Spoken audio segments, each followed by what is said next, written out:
কিছুমান সম্পৰ্কৰ সৌন্দৰ্য কেৱল ইয়াৰ উপস্থিতিতেই থাকে। প্ৰত্যাশাবিহীন নিস্বাৰ্থ ভাল পোৱা, কিন্তু কেতিয়াবা ধন্যবাদসূচক শব্দও ভাল লাগে আৰু আমাক ধন্যবাদ জ্ঞাপন কৰিবলৈ শিকোৱা হৈছে। এয়াই হৈছে শিষ্টাচাৰ, আমাৰ সামাজিক গতিধাৰা। এটা সৰল ধন্যবাদ আৰু আপুনি মুক্ত। আমি আমাৰ সকলো জগতৰ পৰা মুক্ত হৈ পৰোঁ।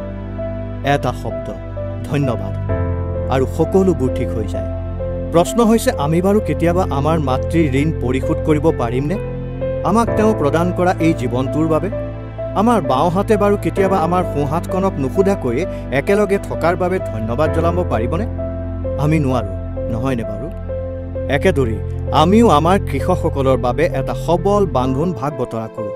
কেৱল মাত্ৰ ধন্যবাদ শব্দটোৱে কৃতজ্ঞতাৰ এই পৰিমাণক ন্যায্যতা দিব নোৱাৰে। আৰু ইয়াৰ কাৰণটো হৈছে আমি আমাতকৈ ভিন্ন মানুহকহে ধন্যবাদ জ্ঞাপন কৰোঁ। আৰু ইয়াত কৃষকসকলে হৈছে আমি সহাৱস্থান কৰাৰ কাৰণ। আপোনালোকেই এডভান্টাক গঢ়ি তুলিছে। আপোনালোকেই আমি ইয়াত থকাৰ ভেটি।